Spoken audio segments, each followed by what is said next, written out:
All right, so I got my Android 10.25 inch screen hooked up and installed in my B8.5 Audi A4, and just wanted to talk a little bit about how this works and whatnot. So yeah, it was pretty straightforward install. Um, you have to rip out basically the entire dash here, and then I also had to rip out the center console. But what's cool about this unit, I bought it off eBay, and there's probably like, I don't know, 100 different options that vary in price, and I think I got this one for like $340 shipped to me. So you just want to try and find a deal. They're all basically the same. I'm pretty sure that this has 2 gigs of RAM and 32 gigs of storage. The reason I bought this specific unit is because it actually comes with this little dial, which is really great because you can turn it and it actually functions the touch screen. So pretty cool unit, similar to like an RS Nav unit. What I wanted this for in particular was for CarPlay.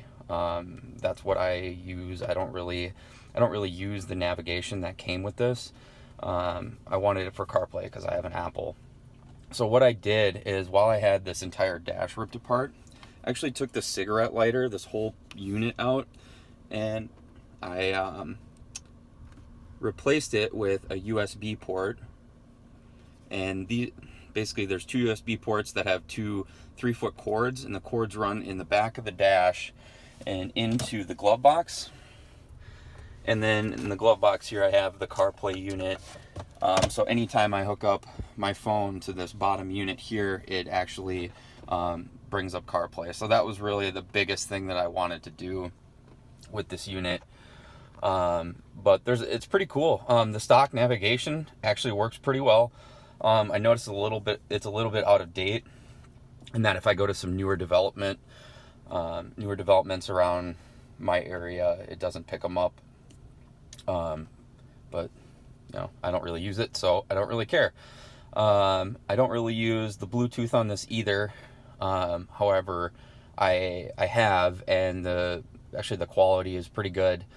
And so forth. And another thing that I liked about this is that you can actually get into your old MMI right through here, right through this, which is awesome.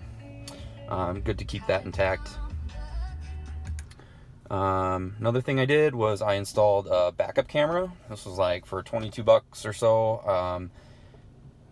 I routed the backup camera cables, from the trunk all the way to the front and through into this unit here. And as you can see, when you turn the steering wheel, the thing actually moves. The guide moves. So I thought that was pretty cool that they had that feature in there. So in terms of installation, what I found was that, it really wasn't super hard. You just got to be really careful because you have to take apart this entire dash. And there's actually a video of some Canadian shop taking apart a Q5, and it's really, really similar to this because it has the Q5 has Audi Concert, which is what I have. So I don't have any stock navigation or anything like that. So I would recommend maybe taking a look at that as a starting point. If you're looking to do this. But let's see, another somewhat tough but not super hard if you got some motivation is you have to run the GPS up through and around, and you can see here's my 4G and then here's my Wi-Fi. So you got to run those up and around and then through into the unit here. So you have to take the glove box off and kind of run your cords underneath the glove box, or above the glove box and underneath the top dash here. So when I first fired this thing up, no issues really, except for I didn't have any sound. So that was a little bit tough to figure out, but I was communicating with the seller and they gave me some instructions, and basically out of the gate, it just wouldn't recognize my media, because that's really how this whole unit is getting sound, is through the media button here, and then in your glove box through this port. That's how the entire nav gets its sound. So right away I didn't have any sound, so I was like, well, you know, what's going on? But if you go into setup, and I think it was, let's see if I remember how to do this. Let's try general. Nope. Displays, and bear with me here. I'm trying to figure out how I did this. Display, it might be display.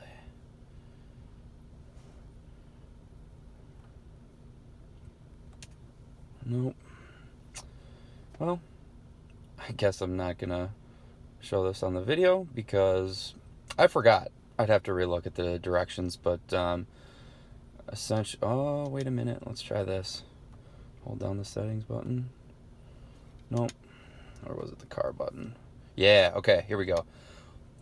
Tap the car, and you'll see general settings. If you go into this, you're not gonna see the port, I guess, identifications or how you configure all of the sound ports.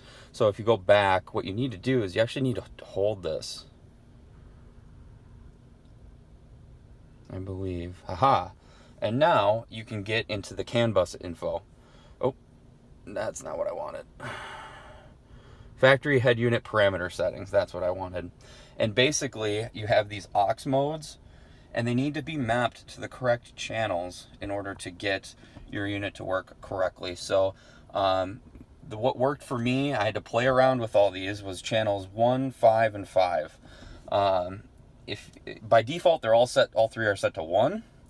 So I had to play with that in order to get the sound to work, and also to get the video or the display piece to work for the MMI menu, because anytime I'd go into my MMI menu, it would crash the entire Android unit.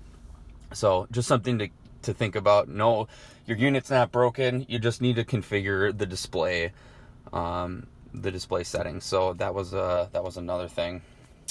Let's see. What else? If you have the CarPlay dongle that you get from like CarLink, and you want to hook that up, I don't really want to take this out because it's kind of short in terms of the cable, so I don't want to disconnect it.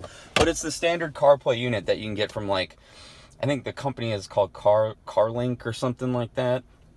And when you hook it up and you hook up your phone and nothing works, don't think that it's a faulty unit, because you actually have to do some stuff.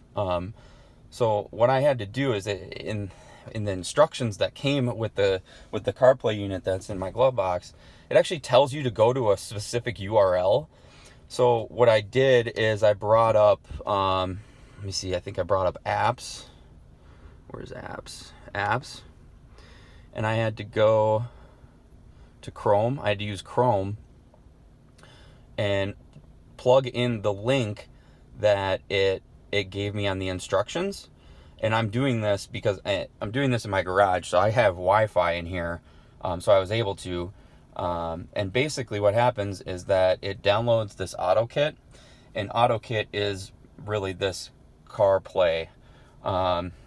This CarPlay does not work, but it's AutoKit, and it's probably like the Chinese knockoff of CarPlay that looks exactly like CarPlay, but it's the only way I could get it to work. So once you do that and you plug in your phone, it should automatically pop up. A few things that I'm still trying to figure out is, as you can see, this is in Celsius in terms of the temperature. I have no freaking idea how to change that to Fahrenheit. It is boggling my mind. Another thing is, if you hold this down, I want to put this on my home screen, and I can't because it's saying I have no more room.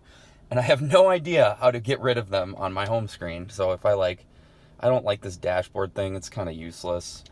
So I want to get rid of it somehow. So if I hold this down, where the hell can I go with that? I can't drag it anywhere. Can't get rid of it. So those are really the two big things that I'm still trying to do.